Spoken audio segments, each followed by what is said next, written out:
Hello বন্ধুরা, আপনারা আমার আগের গল্পের প্রথম পর্ব শুনেছিলেন যেখানে বলা হয়েছিল আমার মায়ের মৃত্যুর পরে আমার ফুপি আমাদের বাড়িতে এসেছিলেন। এরপর তিনি বাবার অসহায়ত্ব দেখে আমাকে বাবার সঙ্গে বিয়ে করতে বলেছিলেন। এখন গল্পটি এখান থেকে এগিয়ে চলবে। যারা দেখেননি প্রথম পর্বের ভিডিও লিংক নিচে ডেসক্রিপশন বক্স এ পেয়ে যাবেন। আমি বললাম, না, এমনটা নয়। ছোটবেলা থেকেই আমি ভাবতাম বড় হয়ে এমন একজন জীবনসঙ্গী চাই যিনি বাবার মতোই হবেন। কিন্তু ভাগ্যের কী খেলা, আপনাকেই আমার জীবনসঙ্গী হিসেবে পেয়েছি। আমি আপনাকে খুব ভালোবাসি, বাবা। আমি চেষ্টা করব আপনাকে সবসময় সুখী রাখতে। বাবা শান্ত স্বরে বললেন, তোমার কথা ঠিকই আছে। আমি তোমার বাবা হলেও এখন থেকে আমাদের সম্পর্ক এক নতুন রূপ নেবে। কিছুদিন আগে পর্যন্ত যাকে বাবা বলে ডেকেছি তার ভূমিকা আমার জীবনে এখন বদলে যাচ্ছে। আমি ভেবেছিলাম তাকে বাবা বলেই ডাকব, কিন্তু আমাদের সম্পর্ক ধীরে ধীরে অন্য রূপ নিতে শুরু করেছে। আমি লাজুকভাবে বললাম, আমি চেষ্টা করব। তার মুখে আনন্দের ঝিলিক ফুটে উঠল। তিনি আমার মুখ তুলে বললেন, এবার নিজের মনে একটা বিষয় স্থির করে নাও। আমি এখন থেকে চাই তুমি আমাকে এমনভাবে ডাকো যেমন তোমার মা আমাকে ডাকতেন। আমি লজ্জা পেয়ে মৃদু হেসে বললাম, আমি চেষ্টা করব। আমার চোখে ধীরে ধীরে তার প্রতি এক নতুন দৃষ্টিভঙ্গি স্পষ্ট হচ্ছিল।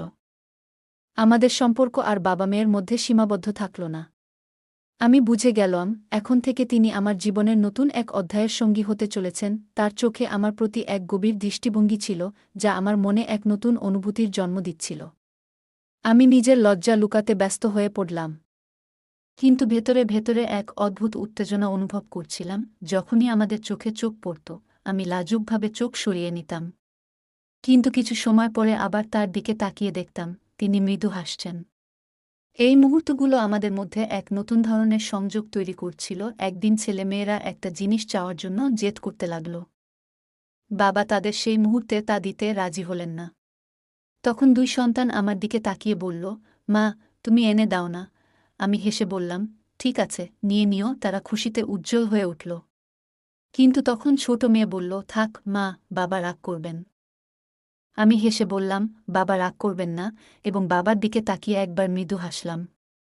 বাবা কিছু বললেন না, শুধু হাসলেন। আমাদের সম্পর্কের মিষ্টি মুহূর্তগুলো এইভাবে এগিয়ে চলছিল। পরে আমরা একটি আইসক্রিম কাউন্টারে গিয়েছিলাম। বাবা সবার জন্য আইসক্রিম আনলেন এবং আমাকে নিজ হাতে আইসক্রিম খাওয়াতে শুরু করলেন। আমি লজ্জায় একটু হেসে বললাম, এটা বেশ ভালো লাগছে। বাবা মজা করে বললেন, তোমাদের মেয়েদের তো ক্রিমি আইসক্রিমই বেশি পছন্দ। এবার থেকে তোমাকে প্রতিদিন ভালো মানের ব্ল্যাক চকোবার আইসক্রিম খাওয়াবো। বাবার কথার অর্থ বুঝতে পেরে আমি একটু লজ্জা পেলাম। তার চোখে মিষ্টি হাসি দেখে আমি বুঝতে পারলাম আমাদের মধ্যে এক নতুন ধরনের সম্পর্ক তৈরি হয়েছে। আমরা সেদিন অনেকক্ষণ ঘুরলাম এবং রাতে খাবার প্যাক করিয়ে বাড়ি ফিরলাম। বাড়িতে আমি খাবার গুছিয়ে সবাইকে ডাকলাম। বাবা বললেন, নিশি, তুমি এসো, একসঙ্গে খাই। আমি হেসে বললাম, আপনারা খান, আমি পরে খাবো। বাবা জোর দিয়ে বললেন, না, তুমি আমার সঙ্গে বসে খাবে। আমি খাওয়ার টেবিলে খাবার দিতে গিয়ে সামান্য ঝুঁকলাম, তখন আমার শাড়ির আঁচল একটু সরে গেল। আমি তাড়াতাড়ি ঠিক করে নিলাম। বাবা মৃদু হেসে বললেন, তুমি আসলেই সবকিছু এত যত্ন নিয়ে করো। সেদিন যখন বাবাকে দেখলাম তিনি আমার দিকে একদৃষ্টে তাকিয়ে আছেন, আমি লজ্জায় লাল হয়ে গেলাম। তার চোখ আমার চোখের সঙ্গে মিলতেই আমি মৃদু হেসে নিজের শাড়ির আঁচল ঠিক করে নিলাম। বাবা আমাকে পাশে বসতে বললেন, আর আমি কেন জানি না, না করতে পারলাম না। আমরা একসঙ্গে একই প্লেটে খেতে শুরু করলাম। এমন সময় বাবা চুপিসারে আমার হাতে খাবার দিলেন, আর আমিও তাকে খাইয়ে দিলাম। এই মুহূর্তগুলো যেন এক অদ্ভুত রোমান্টিক অনুভূতিতে ভরা ছিল। দুই সন্তান খুব ক্লান্ত ছিল এবং ঘুমে ঢুলছিল। আমি বললাম, আমি ওদের ঘুম পাড়িয়ে দিচ্ছি। তাদের শুইয়ে দিয়ে এসে দেখি বাবা এখনো বসে আছেন। আমি বললাম, আপনি একটু বিশ্রাম নিয়ে নিন। বাবা ঘরে চলে গেলেন, আর আমি রান্নাঘরে বাকি কাজ শেষ করতে ব্যস্ত হয়ে পড়লাম। রাত হয়ে গেল, বাবা ঘুমাননি। আমি বুঝতে পারছিলাম তিনি বারবার আমার কাছে আসার চেষ্টা করছেন। আমি ভাবলাম বাবাকে এক কাপ দুধ দিয়ে আসি, কিন্তু ঘরে গিয়ে বলবো নাকি এখান থেকেই জিজ্ঞেস করব, এই নিয়ে দ্বিধায় পড়ে গেলাম। অবশেষে বাইরে থেকেই ডেকে বললাম, শুনছেন রিঙ্কির বাবা, আপনার জন্য কি গরম এক কাপ দুধ দেব? সেদিন অজান্তে প্রথমবার আমি তাকে রিঙ্কির বাবা না ডেকে শুনছেন বলে ডাকলাম, যেভাবে মা বাবাকে ডাকতেন। সেদিন যখন আমি বাবাকে ডাকলাম তখন অজান্তে এমন কিছু বলে ফেলেছিলাম যা আমাকে লজ্জায় ডুবিয়ে দিল। আসলে আমি তাকে প্রথমবার স্বামী হিসেবে সম্বোধন করেছিলাম। নিজেই নিজের কথায় লজ্জিত হয়ে পড়েছিলাম। বাবা ভেতর থেকে মজা করে বললেন, প্রিয়াজি, কি জানতে চাইছেন? তার এমন কথা শুনে আমার লজ্জার দ্বিগুণ হয়ে গেল। কিছু বলতে পারলাম না। তখনই তিনি বাইরে এলেন। তার মুখে এক মিষ্টি হাসি ছিল। তাকে সামনে দেখে আমার হৃদস্পন্দন যেন দ্রুত হতে লাগল। আমি ঘাবড়ে গিয়ে এদিক ওদিক তাকিয়ে কোনোভাবে বললাম, ওই, আমি দুধ দিতে এসেছি। তিনি মুচকি হেসে আমার কানে ফিসফিস করে বললেন, প্রিয়াজি, আপনার আদেশ আমাদের মাথায়। আমরা তো আপনার সেবক। তার এমন মজার কথা শুনে আমি লজ্জায় রাঙা হয়ে গেলাম। কিছু বলতে না পেরে তাড়াতাড়ি সরে এলাম। কিন্তু তার সেই কথাগুলো বারবার মনে পড়ছিল, আর আমি লজ্জায় আর আনন্দে মুচকি হাসছিলাম। আমি রান্নাঘরে গিয়ে এক গ্লাস দুধ গরম করে তাকে দিলাম। তিনি বললেন, মনে হচ্ছে তুমি এতে চিনি দাওনি। আমি বললাম, না, দিয়েছি তো। তিনি গ্লাসটা আমার দিকে বাড়িয়ে বললেন, তাহলে নিজেই একবার চেখে দেখো। আমি একটু চেখে দেখে বললাম, চিনি তো ঠিকই আছে। তখন তিনি মুচকি হেসে বললেন, তোমার খাওয়ার পরেই এটা মিষ্টি হয়ে গেছে। তার এমন মজার কথা শুনে আমি এত লজ্জা পেলাম যে তাড়াতাড়ি নিজের ঘরে চলে এলাম। তার কথা মনে পড়তেই আবার মুচকি হাসি ফুটে উঠল। বাবা এতটা মজার হতে পারেন, তা আগে কখনো কল্পনা করিনি। ঠিক তখনই ফুপির ফোন এলো। আমি ফোন তুলে গল্প করতে লাগলাম। গল্পের মাঝখানে ফুপি জিজ্ঞেস করলেন, ভাবি, সব ঠিকঠাক তো? সেদিন আমি বাইরে গিয়ে ফুপির সঙ্গে কথা বলতে শুরু করলাম। তিনি আমাকে জিজ্ঞেস করলেন, ভাবি, রিঙ্কি তো বেশ জেদ ধরেছিল। কোথায় নিয়ে গেলেন? আমি বললাম, হ্যাঁ ফুপি, বাচ্চারা অনেকদিন ধরে বাড়িতে ছিল, তাই একটু বাইরে আয়েস করতে নিয়ে গেলাম। ফুপি মুচকি হেসে বললেন, ভাবি, আমার ভাই আর আপনার মধ্যে কি কোনো নতুন সম্পর্ক তৈরি হলো? আমি একটু লজ্জা পেয়ে বললাম, এখনো নয়, তবে হয়ে যাবে। আমি জানতাম ফুপি কোনো সম্পর্কের কথা বলছেন। আমি বললাম, দিদি, নতুন সম্পর্ক ঠিকভাবে তৈরি করতে হলে পুরনো সম্পর্কগুলো ভুলতে হবে। সেটা আমাদের সবার জন্যই ভালো। ফুপি সায় দিয়ে বললেন, ঠিকই বলেছ ভাবি, তবে মনে হচ্ছে তোমরা দুজন মিলে ভালোই সময় কাটিয়েছ। আমি মৃদু হেসে বললাম, আপনি কি বলছেন ফুপি? তারপর ফুপি বললেন, আমাকে ফুপি না বলে দিদি বলে ডাকো। ঠিক আছে দিদি, এখন থেকে ডাকব। আমি বললাম। তখন দিদি আমাকে ঠাট্টা করে বললেন, ভাবি, আমার ভাই কি তোমার হাত ধরেছেন? আমি হেসে বললাম, উফ দিদি, আপনি কেমন কথা বলছেন? দিদি বললেন, তাহলে তুমি কিভাবে বুঝলে যে তিনি পুরনো সম্পর্ক ভুলে গেছেন? আমি বললাম, তেমন কিছু নয় দিদি। আমরা যখন বাইরে আইসক্রিম খেতে গিয়েছিলাম তখন উনি বলছিলেন, তোমাকে রোজ আইসক্রিম খাওয়াবো, আর সেটা শুনে আমি বুঝে গিয়েছিলাম যে তিনি কোনো আইসক্রিমের কথা বলছেন। দিদি মজা করে বললেন, আহা ভাবি, সেটা তো আসল আইসক্রিম, চোকোবার, খুবই মজার জিনিস। এই কথা শুনে আমি লজ্জায় রাঙা হয়ে গেলাম এবং নিজের ঘরে ফিরে এলাম। বিছানায় শুয়ে তখনও ফুপি কথাগুলো কানে বাজছিল। আমি মনে মনে ভাবছিলাম, পাপা আমাকে সত্যি সত্যি চোকোবার খাওয়াবেন? তারপর নিজেই উত্তর দিলাম, কেন নয়? নিজের স্ত্রীকে না খাইয়ে আর কাকে খাওয়াবেন? আমি শুয়ে শুয়ে ভাবতে লাগলাম, দিদি কি পাপার সঙ্গে আমাদের সম্পর্কের কথা বলেছিলেন? পাপার আজকের আচরণ দেখে মনে হচ্ছে তিনি নিশ্চয়ই কিছু আলোচনা করেছেন। এত ভাবনার মাঝেও একটা প্রশ্ন আমাকে তাড়া করছিল, পাপা কি সত্যি আমাকে তার স্ত্রী হিসেবে ভাবতে শুরু করেছেন? সকালবেলা আমি বসে বসে ভাবছিলাম, পাপা কি সত্যিই আমাকে তাদের সন্তানদের মা হিসেবে দেখতে চান? কিছুক্ষণ চিন্তাভাবনার পর নিজেই উত্তর পেয়ে গেলাম। যদি সেটা না চাইতেন তবে কেন বলতেন, আমাকে পাপা বলে ডেকো না? আমি তোমার বাবা নই, আমি তোমার সন্তানের বাবা। এটা পরিষ্কার ছিল যে তিনি আমাকে সন্তানদের মা হিসেবে দেখতে চান। পরের দিন সকালে বাচ্চারা স্কুলের জন্য তৈরি হয়ে বেরিয়ে পড়ল। পাপা তখনও ঘুমাচ্ছিলেন। আমি ভাবলাম, কেন না বুয়াকে ফোন করে জেনে নিই তিনি পাপার সঙ্গে আমাদের বিয়ের ব্যাপারে কথা বলেছেন কিনা। আমার মনে নানা প্রশ্ন ঘুরছিল, তাই আর অপেক্ষা না করে ফোন করলাম। আমি বললাম, দিদি নমস্কার। বুয়া হাসতে হাসতে বললেন, কি ভাবি, আবার বুয়া? ঠিক করে বলো। আমি একটু লজ্জা পেয়ে বললাম, সরি দিদি। দিদি বললেন, বলতো, এত সকালে আমাকে কি মনে পড়ল? আমি বললাম, দিদি, আসলে কিছু বুঝতে পারছি না কিভাবে আপনার সঙ্গে বলবো। দিদি মিষ্টি গলায় বললেন, ভাবি, কি হয়েছে বলো তো? আমি বললাম, দিদি, আপনার কি পাপার সঙ্গে কোনো কথা হয়েছে? দিদি মজা করে বললেন, কেন ভাবি, এত তাড়াতাড়ি কিসের এত উৎসাহ? আমি লজ্জা পেয়ে বললাম, দিদি, তেমন কিছু না। আমি জানতে চাইছিলাম আপনি কি তার সঙ্গে আমাদের সম্পর্ক নিয়ে কথা বলেছেন? দিদি বললেন, হ্যাঁ ভাবি, কথা তো হয়েছেই। তোমার কি মনে হয়? আমি তো জানতাম পাপা শুনেই খুশি হয়ে যাবেন। আমি অবাক হয়ে বললাম, তবে কি সত্যিই পাপা রাজি হয়েছেন? দিদি মুচকি হেসে বললেন, ভাবি, তোমার কি মনে হয় পাপা না বলবেন? এই কথাগুলো শুনে আমার মন শান্ত হল। মনে মনে ভাবলাম, পাপা সত্যিই খুশি। হয়তো এটাই আমাদের নতুন জীবনের শুরু। দিদি বললেন, ভাবি, এটা তো সম্ভবই নয় যে কেউ আমার ভাবির এই সম্পর্ককে প্রত্যাখ্যান করবে। আরে ভাবি, দাদা তো এত খুশি যে তা ভাষায় বোঝানো যাবে না। আর শোনো ভাবি, তোমাকে একটা কথা বলি, দাদা নিজেই আমাকে বলেছিল তোমার সঙ্গে কথা বলতে। বারবার আমাকে জিজ্ঞাসা করছিল, সত্যি করে বলতো প্রিয়া কি এই সম্পর্কে রাজি আছে? দিদি কথা শুনে আমি ভীষণ লজ্জা পেলাম। মনে হলো পাপা আমাকে তার জীবনসঙ্গী বানানোর জন্য এতটাই উদগ্রীব। এমন সময় পাপার গলা শুনে আমি বললাম, দিদি, পরে কথা বলবো, এবং ফোনটি রেখে দিলাম। আমি তখন রান্নাঘরে ছিলাম। হঠাৎ পাপা এসে পিছনে দাঁড়ালেন। তিনি বললেন, প্রিয়া, বলো তো, আমি কি তোমার একটু সাহায্য করতে পারি? আমি লজ্জায় কিছু বলতেই পারছিলাম না। শুধু বললাম, আমি করতে পারব। আপনি যান। পাপা হেসে বললেন, তাড়াতাড়ি তৈরি হয়ে নাও, আমরা বাইরে কোথাও ঘুরতে যাব। এটা বলেই তিনি চলে গেলেন। তার চলে যাওয়ার পর আমি একটু স্বস্তি পেলাম। আমার মনে হচ্ছিল, এখন আর বেশি দিন নেই যখন আমার ঘরের ঠিকানা পাপার ঘরে বদলে যাবে। আমি যখন তৈরি হয়ে বাইরে বেরোলাম, তখন দেখি পাপার কাছে কারো ফোন এসেছে। সেই ফোন পেয়ে তাকে অন্য কোথাও কাজে যেতে হলো।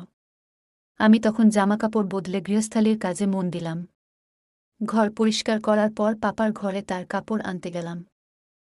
বিকেলে দরজার ঘণ্টা বাজল। আমি মনে মনে হাসতে হাসতে ভাবলাম, তিনি এসেছেন, এবং দরজার দিকে ছুটে গেলাম। মনে হচ্ছিল, বহুদিন পর যেন নিজের প্রিয়জনকে দেখব। দরজা খুলে দেখি সামনে পাপা নন, অন্য কেউ দাঁড়িয়ে। পাপার বদলে অন্য কাউকে দেখে আমার মুখ মলিন হয়ে গেল। আমি জিজ্ঞেস করলাম, জি, আপনি কাকে খুঁজছেন? সামনের লোকটি বলল, ম্যাডাম, কুরিয়ার আছে। এটি এই নামে পাঠানো একটি চিঠি। আমি বললাম, উনি তো এখন বাড়িতে নেই। ছেলেটি বলল, আপনি কে?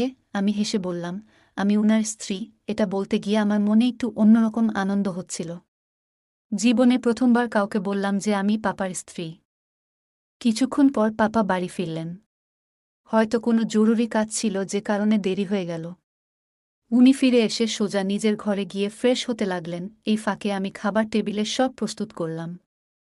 সব রেডি করার পর পাপাকে বাইরে থেকে ডাক দিলাম, শোনো রিঙ্কির বাবা, খাবার রেডি। একদিনের মধ্যেই আমি যেন মায়ের মতো কথা বলতে শিখে গেছি। এখন আমার আর মায়ের মধ্যে খুব বেশি পার্থক্য নেই। আমি ভাবছিলাম, যা কিছু আগে মায়ের ছিল, এখন সবই যেন আমার হয়ে গেছে। এই বাড়ির প্রতিটি জিনিস, বাচ্চারা, শোবার ঘর, এমনকি মায়ের জীবনসঙ্গীও। যে হৃদয়ে এতদিন মা বাস করতেন, এখন সেখানে আমি স্থান পেয়েছি। এমনকি বলা যায়, আমি সেখানে পুরোপুরি জায়গা করে নিয়েছি। বাচ্চারা ও পাপা সবাই ডাইনিং টেবিলে চলে আসার পর পাপা মজা করে বললেন, কি খবর আমাদের নতুন সরকার? পাপার এমন কথা শুনে আমি লজ্জায় পড়ে গেলাম। আস্তে করে বললাম, এই কি যে বলেন? পাপা হাসতে হাসতে বললেন, তাহলে আর কে হবে রিঙ্কির মা? এখন তুমিই তো সেই দায়িত্ব পালন করবে ম্যাডাম। আমি হেসে বললাম, হ্যাঁ হ্যাঁ, করতে হবে তো। তারপর আমি কিচেনে খাবার আনতে গেলাম। আজকাল মনে হয় বাচ্চারা যেন আমারই সন্তান। তারা এমনভাবে আমার সাথে মিশে গেছে যেন আমি তাদের মা, বোন নয়। খাওয়া শেষে বাচ্চারা ঘরে চলে গেলে পাপা ঘরে যাচ্ছিলেন। আমি তাকে থামিয়ে বললাম, শুনুন তো। খামটা তার হাতে দিয়ে জানালাম, এটা সন্ধ্যায় কুরিয়ার থেকে এসেছে। পাপা বললেন, আমি বলেছিলাম বাড়িতে নেই, তাই স্ত্রীর হাতে দিয়ে যাও। স্ত্রী কি শব্দে আমি লজ্জায় লাল হয়ে কিচেনে চলে গেলাম। কিছুক্ষণ পর পাপা এসে বললেন, প্রিয়া, তোমার দিদির ফোন এসেছে। ফোন নিয়ে ঘরে গিয়ে দিদির সঙ্গে কথা শুরু করলাম। দিদি বলল, ভাবি নমস্কার। আমি হাসি দিয়ে বললাম, নমস্কার দিদি। দিদি মজা করে বলল, তোমার বিয়ে হলে তোমার পাপা খুশি। তিনি বললেন, নতুন ভাবির রান্না আর যত্নদারি দারুণ হবে। এই কথায় আমি হেসে ফেললাম। দিদি জানালো, তার বাচ্চারা জানে তাদের নতুন মা আমি। দিদির বয়স ৩-২, তার ২টি সন্তান রয়েছে। বাচ্চারা আমাদের মতোই। আমাদের ছাড়া তাদের তেমন কোনো অন্য আত্মীয় নেই। আমরা তাদের জন্য সবকিছু, আর তারা আমাদের জন্য, কারণ আমাদের সম্পর্ক নিয়ে কারো সন্দেহ করার সুযোগ নেই। কেউই আমাদের আসল সম্পর্কের কথা জানে না। দিদির সঙ্গে কথা বলে আমার খুব ভালো লাগছিল, এক ধরনের ঘনিষ্ঠতার অনুভূতি হচ্ছিল। তখনই দিদি জিজ্ঞেস করল, তুমি এখন রাতবেলা কি করছ? আমি হেসে বললাম, আমি বাসন মাজছি। এ কথা শুনে দিদি একটু রাগ করে বলল, তুমি এসব কেন করছ? তার রাগ দেখে আমি কিছুটা অবাক ও খারাপ বোধ করলাম। আমি উত্তর দিলাম, দিদি, এ তো আমার রুটিন কাজ। দিদি বলল, ভাবি, এটা ঠিক আছে, কিন্তু শোনো, তোমার তো বিয়ে হতে চলেছে। এ সময় নিজেকে একটু সুন্দরভাবে রাখাটা জরুরি। জানো, যখন একজন নারী রাতে সাজগোজ করে নিজের স্বামীর সামনে যায়, তখন তা তাদের ভালো লাগে। এই কথা শুনে আমি লজ্জায় মাটিতে মিশে যেতে চাইছিলাম। ধীরে ধীরে বললাম, দিদি, তুমি এ কী বলছ? দিদি হাসতে হাসতে বলল, ঠিকই বলছি। এখন থেকে নিজেকে সবসময় প্রস্তুত রাখবে। জানো ভাবি, পুরুষদের নিয়ন্ত্রণে রাখতে হলে তাদের প্রতি তোমার যত্ন এবং আকর্ষণ ধরে রাখা খুব জরুরি। আমি মাথা নেড়ে বললাম, ঠিক আছে দিদি, আমি খেয়াল রাখব। তারপর দিদি বলল, ভাবি, আরেকটা জরুরি কথা। আমি পণ্ডিতজির সঙ্গে তোমার এবং ভাইয়ার বিয়ের বিষয়ে কথা বলেছি। তিনি জানিয়েছেন, আজ থেকে 15 দিন পর তোমাদের বিয়ে ঠিক করা হয়েছে। দিদি বলছিলেন, ভাবি, পণ্ডিতজি বলেছেন যে এই দিনটা খুবই শুভ। আর তিনি আরও বললেন যে তোমার আর ভাইয়ার জুটি খুবই ভালো। তোমাদের সম্পর্ক বহু জন্মের জন্য স্থায়ী হবে। দিদির কথা শুনে আমার মনে একটা অন্যরকম আনন্দ হলো। ভাবছিলাম, এটা কি কেবল কাকতালীয়, নাকি আসলেই আমাদের সম্পর্ক এতটা গভীর এবং সুন্দর? দিদি তখন আমাকে বললেন, পাপাকে ফোন দাও। আমি ডেকে বললাম, শোনো, এই ফোনটা ধরো। পূজা মজা করে বলল, ভাবি, তুমি কি এখন থেকেই ভাইয়াকে এইভাবে ডাকার অভ্যাস তৈরি করছ? আমি একটু রেগে গিয়ে মিষ্টি স্বরে বললাম, আরে দিদি, তুমি এ কী বলছ? দিদি হেসে বলল, ভাবি, এখন আমি মজা করছি, কিন্তু কয়েকদিনের মধ্যেই তুমি নিজেই এভাবে ডাকতে অভ্যস্ত হয়ে যাবে। দিদি আর আমি একসঙ্গে হেসে উঠলাম। আমি পাপার ঘরে গিয়ে ফোন দিয়ে এলাম। তারপর নিজের ঘরে এসে বিছানায় শুয়ে পড়লাম। কিন্তু আজ আমার ঘুম কিছুতেই আসছিল না। যে বিছানায় প্রতিদিন শান্তিতে ঘুমোই, আজ যেন সেটাই অস্বস্তি দিচ্ছিল। পরের দিন সকালে আমি খুব খুশি মনে বাড়ির সব কাজ দ্রুত সেরে ফেললাম। তখন পাপা ঘুম থেকে উঠে আমাকে বললেন, নিশি, রেডি হয়ে নাও, আজ কোথাও ঘুরতে যাব। আমি একটু মজা করে বললাম, কেন, আজকেও কি কালকের মতোই তৈরি হতে হবে? পাপা একটু হাসলেন এবং আমার সামনে কান ধরে বললেন, সরি, মাফ করে দাও, কাল জরুরি কাজ ছিল। পাপার এমন ভঙ্গি দেখে আমার মুখে হাসি চলে এলো। আমি আমার ঘরে গিয়ে ভাবতে লাগলাম, আজ ঘুরতে গেলে কি পরব। এমন কিছু পরতে চাইছিলাম যা পাপার পছন্দ হবে, কিন্তু আবার কি পরব সেটা বুঝতে পারছিলাম না। ঠিক তখনই পাপা আমার ঘরে এলেন এবং বললেন, তুমি এখনো তৈরি হলে না? আমি বললাম, দেখো তো, কিছুই বুঝতে পারছি না, কি পরব? তুমি বলো না, কি পরব? পাপা মায়ের ওয়ার্ড্রোব থেকে একটি সুন্দর কালো শাড়ি বের করলেন এবং আমার দিকে এগিয়ে দিয়ে বললেন, এইটা পরো। পাপা বললেন, এই শাড়িটা পরো, তোমার ওপর দারুণ মানাবে। আমি পাপার হাত থেকে শাড়িটা নিয়ে তাড়াতাড়ি তৈরি হতে শুরু করলাম। সেদিন মায়ের কালো রঙের সুন্দর শাড়ি এবং তার সাথে মানানসই ব্লাউজ পরেছিলাম। শাড়ির সঙ্গে মিলিয়ে চুড়ি, কানের দুল এবং একটি লাল টিপ পরেছিলাম। সাজগোজের পর মনে হচ্ছিল, আজ যেন আমার চেয়ে বয়সে বড় দেখাচ্ছে। পরে পাপা এসে গেলেন। আমি আস্তে করে জিজ্ঞেস করলাম, আপনি এসে গেছেন? পাপা হেসে উত্তর দিলেন, আর কিছু না বলে শুধু মৃদু হাসলেন। তার হাতে একটি ছোট বাক্স ছিল। তিনি বাক্সটা আমার দিকে এগিয়ে দিয়ে বললেন, নিশি, এটা তোমার জন্য উপহার। আমি পাপার হাত থেকে বাক্সটা নিয়ে মুচকি হেসে খুললাম। বাক্স খুলতেই দেখলাম তাতে সোনার সুন্দর গয়না। বাক্স খুলতেই দেখলাম ভেতরে দুটি খুব সুন্দর বালা। বালা দেখে আনন্দে উচ্ছ্বাস প্রকাশ করে বললাম, ওয়াহ, কি সুন্দর বালা এগুলো। তারপর বললাম, আপনার জন্য একটু পানি নিয়ে আসি। পাপা আমাকে থামিয়ে বললেন, প্রিয়া, দিদির সাথে কি তোমার কথা হয়েছে? আমি বুঝতে পারছিলাম পাপা কি বিষয়ে জিজ্ঞেস করছেন, তবুও জিজ্ঞাসা করলাম, কোনো বিষয়ে পাপা? পাপা বললেন, পূজা কি তোমাকে কোনো তারিখের ব্যাপারে কিছু বলেছে? আমি মৃদু হেসে লজ্জায় মাথা নিচু করে বললাম, জি পাপা।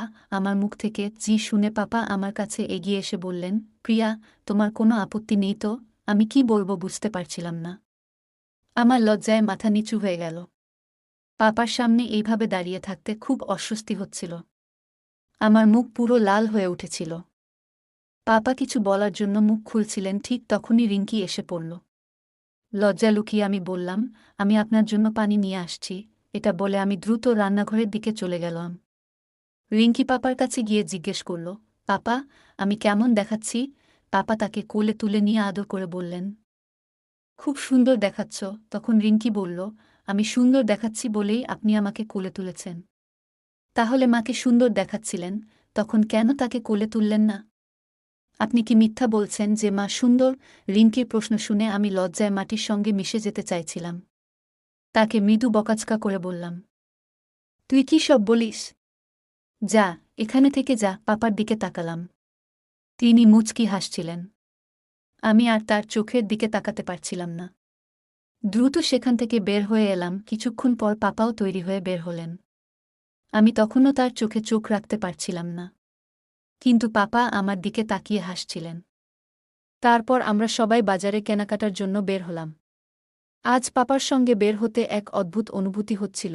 আজ শপিংয়ে যাওয়ার সময় মনে হচ্ছিল যেন পাপার সঙ্গে নয়, আমার নিজের স্বামী আর সন্তানদের সঙ্গে যাচ্ছি। আমরা একটি মলে গিয়েছিলাম, যেখানে পাপা আমার জন্য শাড়ি বেছে দিলেন এবং বিয়ের একটি সুন্দর পোশাকও পছন্দ করলেন। শপিং করতে গিয়ে আমি বুঝলাম, আমার এবং পাপার পছন্দ একেবারে মিলে যায়। যেই শাড়িটা আমার পছন্দ হয়েছিল সেটাই পাপারও পছন্দ। আমাদের পছন্দ এতটা মিলে যাওয়া দেখে মনে হচ্ছিল আমি সত্যিই পাপার জন্যই তৈরি হয়েছি। পাপা শাড়ির ব্লাউজগুলো খুবই সুন্দর ডিজাইন করে সেলাই করার জন্য দিয়ে দিলেন। এতে আমার কোনো আপত্তি ছিল না, কারণ এগুলো তো তাকে দেখানোর জন্যই পরব। আমরা বাইরে থেকেই খাওয়া দাওয়া সেরে বাড়ি ফিরে এলাম। রাতে নিজের বিছানায় শুয়ে পাপার কথা ভাবতে লাগলাম। আমার চোখে ঘুম ছিল না। তখন উঠে দেখলাম পাপার ঘরের লাইট জ্বলছে। ভাবলাম পাপাও হয়তো জেগে আছেন। হয়তো তারও আমার মতো ঘুম আসছে না, কারণ আমাদের বিয়ে হতে চলেছে। বিয়ের আগে কারই বা ঘুম আসে? সকালে আমি বাচ্চাদের স্কুলের জন্য প্রস্তুত করছিলাম। রিঙ্কি বায়না ধরল, মা, আজ তুমি আমাকে স্কুলে পৌঁছে দাও। বাড়ির কাজ থাকায় বোঝালাম, তুমি নিজে চলে যাও, কিন্তু সে জিদ ধরে বলল, পাপার সঙ্গে যাব। পাপা তখনও ঘুমাচ্ছিলেন। ঘরে গিয়ে ডাকলাম, শুনছ? উঠে বাচ্চাদের স্কুলে দিয়ে আসো। পাপা বললেন, ওরা তো ভ্যানে যাবে। আমি জোর দিয়ে বললাম, না, তোমাকেই যেতে হবে। পাপা কাপড় পরতে পরতে বললেন, যা হুকুম সরকার। এই কথায় আমি হেসে বললাম, তাড়াতাড়ি করো, দেরি হচ্ছে। আমি এখন পাপার সঙ্গে একজন স্ত্রীর মতোই আচরণ করছি, যেন বাড়ির সব দায়িত্ব আমার। পাপা বাচ্চাদের স্কুলে ছেড়ে যাওয়ার পর আমি ঘরের কাজে মন দিলাম। পাপার ঘর গুছাতে গিয়ে মোবাইল বেজে উঠল। দিদি ফোন করেছিল। দিদি হাসতে বললেন, ভাবি, ভাইয়াকে নিজের ইশারায় নাচানো শুরু করেছেন নাকি? আমি মুচকি হেসে উত্তর দিলাম, রিঙ্কি একটু জিদ করছিল তাই। পাপা ফিরে এসে বললেন, প্রিয়াজি, আজ একটু ঘুরে আসি। আমি রাজি হয়ে প্রস্তুতি নিতে গেলাম। হঠাৎ ভাবলাম পাপার পছন্দের পোশাক পরি। তাকে জিজ্ঞেস করলাম, কি পরব বলুন তো? পাপা আমার জন্য লাল শাড়ি বেছে দিলেন। তিনি আমার দিকে তাকিয়ে মুচকি হেসে ঘর থেকে বেরিয়ে গেলেন। আমি লাল রঙের শাড়িটি পরে নিলাম আর চুল খুলে রাখলাম, কারণ আমি জানি পাপা আমার খোলা চুল খুব পছন্দ করেন।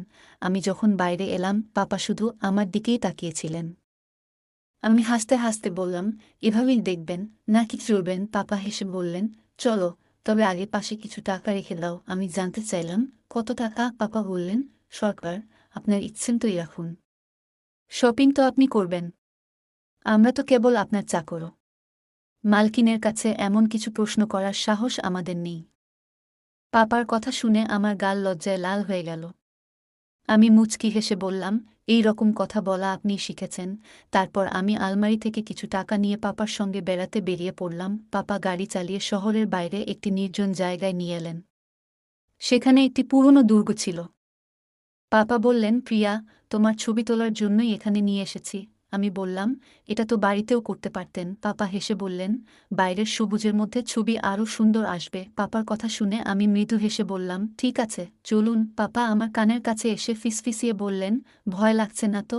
আমি মুচকি হেসে বললাম, আপনি যখন পাশে আছেন তখন আর ভয় কিসের? পাপা বললেন, যে কেউ তোমার প্রেমে পড়তে পারে। আমি নিজেকে খুব ভাগ্যবান মনে করি যে তুমি আমাকে পেয়েছ। পাপার এই কথা শুনে আমি লজ্জায় চোখ নামিয়ে বললাম, কত মিথ্যে কথা বলেন আপনি। আমি এত সুন্দর নই, আমি খুব সাধারণ চেহারার মেয়ে। বাবা বললেন, চলো বাইরে একটু হাঁটি। আমি চুপচাপ সম্মতি দিলাম এবং বাইরে একটা আম গাছের দিকে ইশারা করলাম। আমরা গাছটার নিচে গেলাম। বাবা তখন মোবাইল বের করে বললেন, একটু দাঁড়াও, তোমার ছবি তুলতে চাই। আমি পোজ দিলাম আর বাবা ছবি তুললেন। ছবি তোলার সময় বাবা নিজেও কিছু পোজে আমার সঙ্গে ছবি তুললেন। হঠাৎ তিনি পকেট থেকে ছোট্ট একটা বাক্স বের করলেন। বাক্সটা খুলে দেখলাম একটা আংটি। বাবার চেহারায় তখন এক অদ্ভুত কোমলতা। তিনি বললেন, প্রিয়া, এই আংটি তোমার জন্য। আমি চাই তুমি এই সম্পর্ককে নতুনভাবে গ্রহণ করো। আমি হতভম্ব হয়ে দাঁড়িয়েছিলাম। বাবা আমার হাত ধরে আংটিটা পরিয়ে দিলেন। লজ্জায় আমি দৌড়ে চলে এলাম। বাবা আমার পেছন পেছন এলেন এবং বললেন, প্রিয়া, তোমার উপস্থিতি আমার জীবনে একটা নতুন অর্থ এনেছে। তোমাকে ছাড়া আমি আর এক মুহূর্ত থাকতে পারব না। এরপর আমরা অনেক কথা বললাম। কিছুক্ষণ পর বাবা বললেন, চলো, তোমার জন্য কিছু কেনাকাটা করি। আমরা বাজারে গিয়ে আমার জন্য সুন্দর কিছু পোশাক কিনলাম। বাবা বারবার বলছিলেন, তোমার মতো সুন্দর মেয়ে যদি সুন্দর পোশাক না পরে তাহলে কিভাবে হবে? আমি তার কথায় হাসলাম, আবার একটু লজ্জাও পেলাম। বাবার সাথে কাটানো প্রতিটি মুহূর্ত যেন বিশেষ হয়ে উঠছিল। বাবা বললেন, প্রিয়া, আমাদের বিয়ের পর তোমার পছন্দমতো নতুন ফার্নিচার কিনে তোমার জন্য নতুন ঘর সাজাব। এই কথায় আমি এক মুহূর্ত থেমে তাকে জিজ্ঞেস করলাম, তোমার কি মনে হয় আমি তোমার সঙ্গী হতে পারব? বাবা গভীরভাবে আমার চোখের দিকে তাকিয়ে বললেন, তুমি আমার জীবনের সবচেয়ে বড় প্রেরণা। বাবা বললেন, চলো, বাড়ির জন্য কিছু নতুন জিনিস কিনি। কেনাকাটা সেরে আমরা বাড়ি ফিরলাম। তখনই বাচ্চারা বাড়ি এলো আর আমি ঘরের কাজে ব্যস্ত হয়ে পড়লাম। হঠাৎ বাবার ফোনে কল এলে তিনি দেখা করতে বাইরে চলে গেলেন। আমি ঘর গুছানোর সময় ভাবছিলাম, এই বাড়ি এখন আমারও। পুরনো অ্যালবাম দেখতে গিয়ে বাবার সঙ্গে মায়ের একটি ছবি দেখে অদ্ভুত অস্বস্তি হল। মনে হল বাবার পাশে থাকার অধিকার কেবল আমার। চিন্তা সরিয়ে রাতের খাবার তৈরি করতে লাগলাম। কিছুক্ষণের মধ্যেই বাবা ফিরে এলেন আর আমি খাবার টেবিল সাজালাম। আমি বাবাকে ডাকার জন্য তার ঘরে গিয়েছিলাম। তখন বাবা বললেন, নিশি, তোমার কেনা পোশাকগুলো পরে দেখেছ? মাপ ঠিক আছে তো? আমি লজ্জায় মুখ নামিয়ে বললাম, হ্যাঁ, সব ঠিক আছে। বাবা আবার বললেন, একবার পরে দেখো, ভালো লাগবে। আমি তখন মৃদু হাসলাম এবং বললাম, পরে দেখব। খাবার টেবিলে সবাই একসঙ্গে বসেছিলাম। বাবা মাঝে মাঝে আমাকে দিকে তাকিয়ে হাসছিলেন আর আমি লজ্জায় চোখ নামিয়ে নিচ্ছিলাম। সেদিনের পুরো সন্ধ্যাটা আমার কাছে বিশেষ হয়ে উঠেছিল। মনে হচ্ছিল আমাদের জীবনে এক নতুন অধ্যায় শুরু হতে চলেছে। রাতের খাবারের পর আমি বাচ্চাদের ঘুম পাড়িয়ে রান্নাঘরে কিছু কাজ গুছাতে গেলাম। হঠাৎ পেছন থেকে বাবার কণ্ঠ শুনতে পেলাম, নিশি, তুমি কি জানো তুমি কতটা বদলে গেছ? আমি ঘুরে তাকালাম এবং মৃদু হেসে বললাম, আপনার কথার মানে কি বাবা? বাবা বললেন, তোমার হাসি, তোমার যত্ন, এগুলো যেন আমার জীবনের সব ক্লান্তি মুছে দেয়। আমি লজ্জায় মাথা নিচু করে বললাম, আপনি এমন কথা বলছেন কেন? বাইরে রিঙ্কি যদি শোনে তাহলে কি ভাববে? বাবা আমার দিকে তাকিয়ে বললেন, তোমার উপস্থিতি আমার জীবনের সবচেয়ে বড় আশীর্বাদ। আমি আর কিছু বলতে পারলাম না, শুধু হেসে রান্নাঘরের কাজ চালিয়ে গেলাম। কিছুক্ষণ পর বাবা আবার বললেন, নিশি, জানো, আমি তোমার মতো জাদুকরী মেয়ে কখনো দেখিনি। তুমি আমার জীবনের সবকিছু পাল্টে দিয়েছ। এই কথা শুনে আমি লজ্জায় রান্নাঘর ছেড়ে বেরিয়ে এলাম। বন্ধুরা, আজকের গল্প এখানেই শেষ। কিন্তু এরপর কি হলো সেটা জানতে হলে অপেক্ষা করতে হবে পরবর্তী পর্বের জন্য। যদি আপনারা বেশি করে কমেন্ট করেন যে পরের পর্ব চাই, তাহলে দ্রুতই আপলোড করে দেব। আমাদের চ্যানেলে আরও অনেক সুন্দর গল্প আপলোড করা আছে, সেগুলো দেখে আসতে পারেন। আর অন্য কোনো বিশেষ গল্প শুনতে চাইলে অবশ্যই কমেন্টে জানাবেন। আপনাদের মতামত আমাদের কাছে অনেক মূল্যবান। গল্পগুলো ভালো লাগলে আমাদের চ্যানেলটি সাবস্ক্রাইব করুন এবং গল্পটি শেয়ার করতে ভুলবেন না। ধন্যবাদ।